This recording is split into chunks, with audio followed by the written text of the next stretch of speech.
नमस्कार साथियों, स्वागत है आपका आईएएस पॉइंट के यूट्यूब चैनल पे। दोस्तों, कल हम लोगों ने जो है यहाँ तक देखा हुआ था संसाधनों का संरक्षण।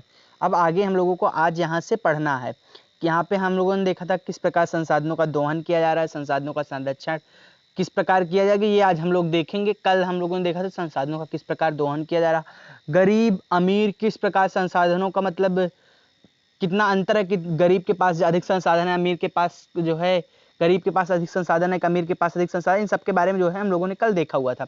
आज जो है हम लोग देखेंगे संसाधनों का संरक्षण। जिन भाइयों ने कल की वीडियो नहीं देखी है वो जाएं डिस्क्रिप्शन में, आपको जियोग्राफी के प्लेलिस्ट की लिंक मिल जाएगी। आप जो है पिछली की सारी वीडियोज देख सकते हैं। चलिए बिना देर किए आज की क्लास को हम लोग शुरू करते हैं। संसाधन किसी भी तरह के विकास में महत्वपूर्ण भूमिका निभाते हैं, ये मैंने आपको कई बार बता चुका।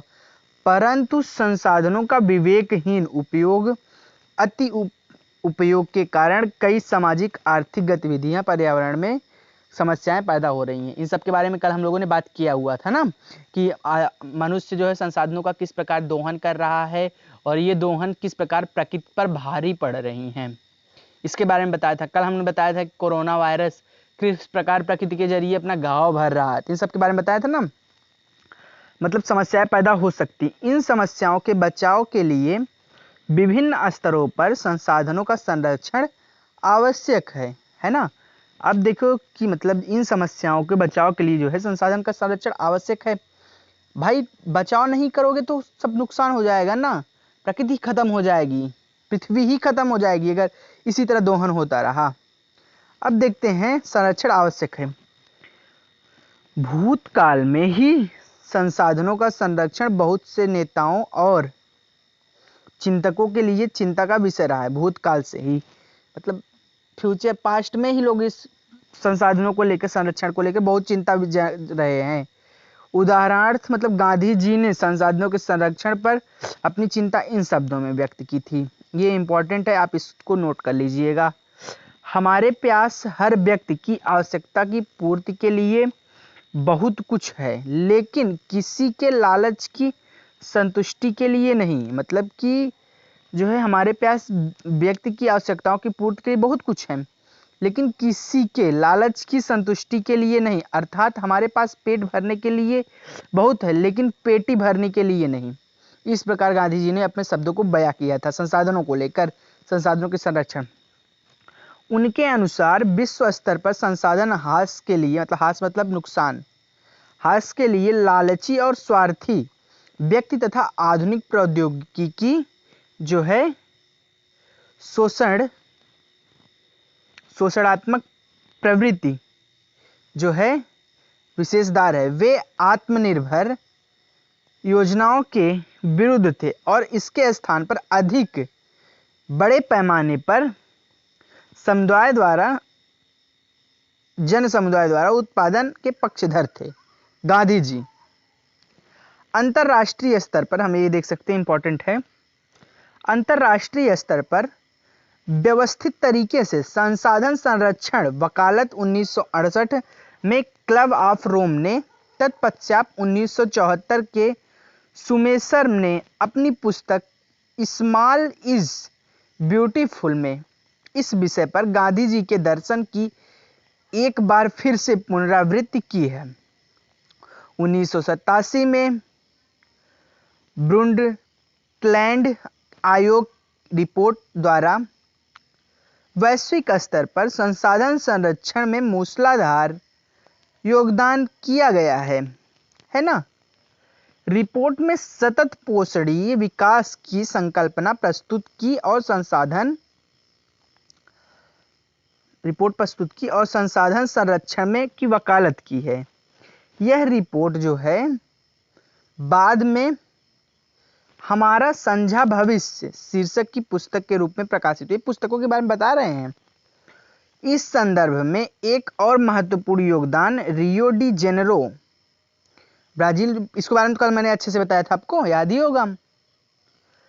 अब देखते हैं भू संसाधन।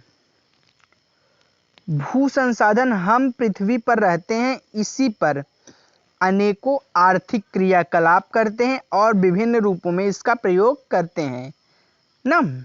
ये तो सबको पता है कि हम पृथ्वी पर रहते हैं, आर्थिक क्रियाकलाप मतलब सब कुछ इसी पृथ्वी पे कर। अतः हम बहुत महत्वपूर्ण प्राकृतिक संसाधन है। प्राकृतिक वनस्पति, वन्य जीवन, मानव जीवन, आर्थिक क्रियाएं, परिवहन तथा संचार व्यवस्थाएं भूमि पर ही आधारित हैं। ठीक है,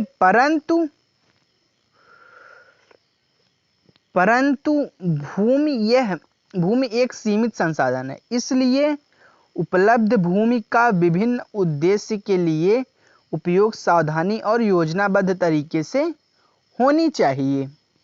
ठीक है, भारत में भूमि पर विभिन्न प्रकार की भू आकृतियां जैसे पर्वत, पठार, मैदान, द्वीप पाए जाते हैं।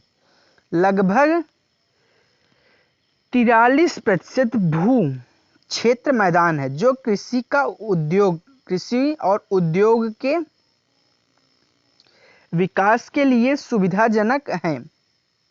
पर्वत पूरे भू क्षेत्र के 30% भाग पर विस्तृत है। वे कुछ 12मासी नदियों के प्रवाह को सुनिश्चित करते हैं, पर्यटन विकास के लिए अनुकूल परिस्थितियां प्रदान करते हैं और पारिस्थितिकी के लिए महत्वपूर्ण है। देश के क्षेत्रफल का लगभग 27% हिस्सा पठारी क्षेत्र है। ठीक है, इस क्षेत्र में खनिजों, जीवाश्म ईंधन और वनों का अपार संचय कोष है।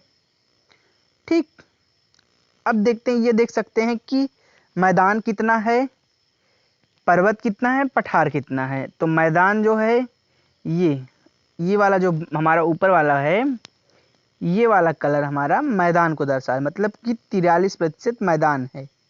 और पर्वत कितना है, 30% पर्वत है और 27% जो है वो है पठार।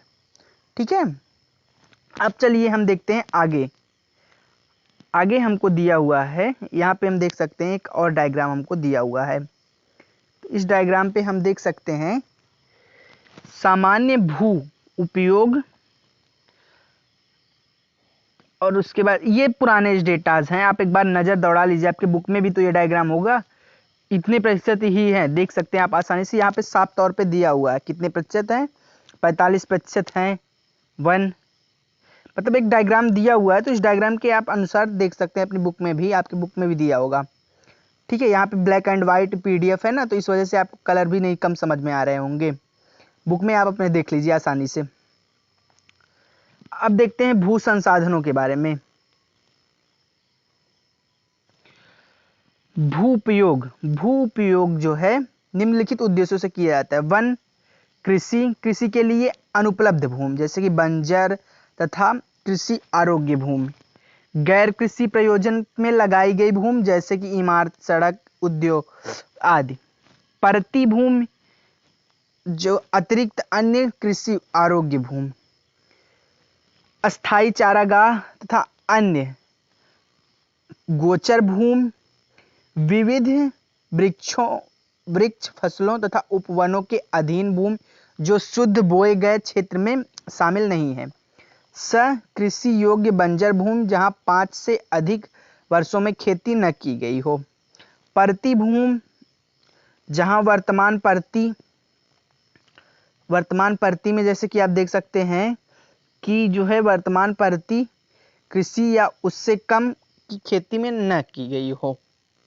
ठीक है, अब आगे हम लोग देखते हैं, आगे दिया हुआ है हमको जो है वर्तमान परती भूमि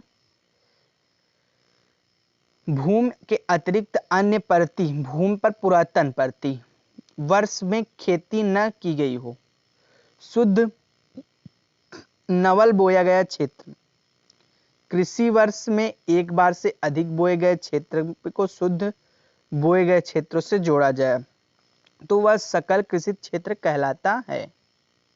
ठीक है, अब आता है हमारा जो है भारत के भू उपयोग के प्रारूप, जिसके बारे में हम लोग जो है कल डिस्कस करेंगे। आज मेरी तबीयत थोड़ा वीक लग रही है, इस वजह से मैं आज आपको ज़्यादा नहीं पढ़ा पा रहा हूँ, सिर्फ एक ही टॉपिक पढ़ा रहा हूँ। इसके बारे में जो है दोस्तों हम लोग कल डिस्कस करेंगे। तो बस आज के लिए इतना ही, पढ़ते रहिए, मस्त रहिए और व्यस्त रहिए।